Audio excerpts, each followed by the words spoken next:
Hi, welcome to SBR Videos. I'm Peter Loshak. We are previewing the main card of UFC 187. We are talking right now with Nick Kalikas from MMAOddsBreaker.com and Reed Kuhn, author of the book Fightnomics. His website is Fightnomics.com. And right now we're going to take a look at interesting heavyweight matchup, Andrei Arlovski and Travis Browne. And, you know, of course, Arlovski, an unbelievable and completely unexpected to most career resurgence. A bunch of years ago, he was getting brutally knocked out fight after fight, but since 2011, he's actually been quite good. Can he maintain it? Can he keep it up here against Travis Browne? Browne minus 430 right now at 5 dimes. Arlovski is a plus 345. And then another sort of intangible factor you have to consider is that these guys are quote-unquote friends. Arlovski has been quoted as saying he's not super happy about having this fight, but he's taken the, it's business, not personal angle towards it. But, that factor is still there. Reed Kuhn, first of all, let's just get to the stats here. Browne should be a huge favorite, but is minus 430 too much? Probably, only because we have seen him get injured in fights. He broke his hand on maybe the first punch against Verdum and then ended up losing. He injured his leg in another fight against Bigfoot Silva, ended up losing. Those were matchups he probably should have won and then ended up losing. So he has been a big favorite before and let people down.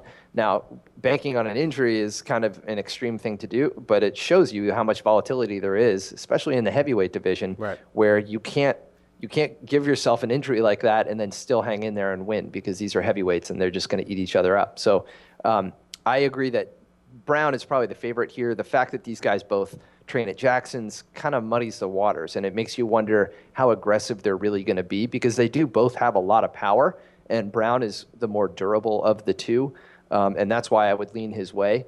But there's some risk factors and unknowns that just make any extreme odds not worth taking. And let me ask you this, just when you're analyzing a fight like this and a fighter like Arlovski, we know, how bad he looked, quite a bunch of years ago, but since 2011, he's actually looked quite good. And when you're analyzing Arlovski, how much are you factoring in all those knockouts from a bunch of years ago, and how much are you throwing them out? Well, from a purely quantitative standpoint, you factor in some decay over time. Right. You discount performances that are much older, and you try to weigh more heavily performances that are more recent. But that said, with Arlovski, I'm someone who actually I was on him for a knockout win over Bigfoot Silva, which he was a big underdog there.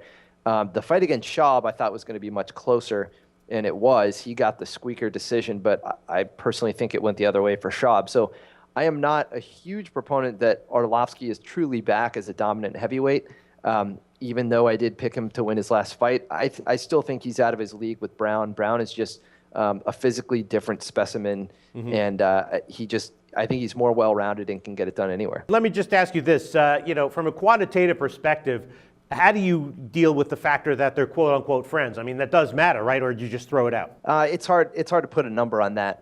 It may affect the aggressiveness that it certainly might mean a slow start to the fight. And that's why the 1.5 round total all of a sudden becomes a little tougher to deal with, because while these guys obviously possess a lot of power, both of them, they may not use it to the full extent. Right. So it's hard. It just creates a lot of volatility and increases the variance here and probably the risk. So do you think that maybe a sneaky good bet might actually be the over 1.5 rounds of plus 100? It could be. I certainly wouldn't want to lay a lot of juice in any aspect on this fight because of the volatility. So look for maybe a fight goes to decision. I mean, that kind of prop might be interesting. Right.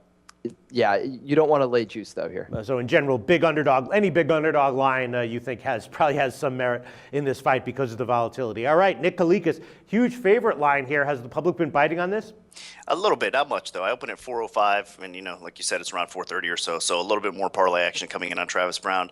I opened it high for a reason. I agree with Reed. I'm not completely sold on Arlovski's comeback yet. I mean, the guy definitely deserves some respect because what he's been able to do, the turnaround. I mean, the guy was getting knocked out left and right.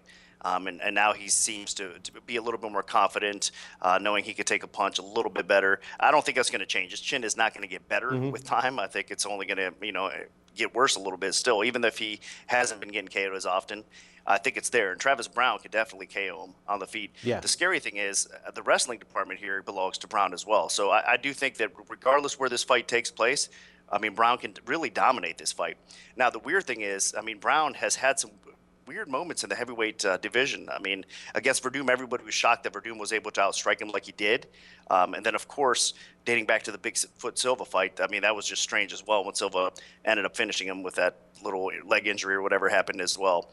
We also have to factor in, I know these guys used to train together, but Browne has been training with Ronda Rousey's camp a little bit more in recent times. So I think that's where the UFC was able to step in and say, hey, well, you guys aren't training really at the same camp anymore. Let's put this fight together. So I just think stylistically it's a rough night for Arlovski.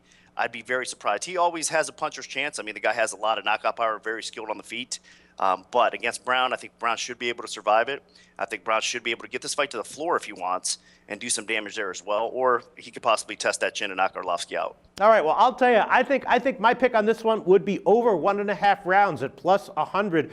Reed Kuhn, if you had to recommend a bet on this fight, what would it be? Would it be the over? Would it be Arlovski at plus 345? Would it be some kind of prop? What would you do?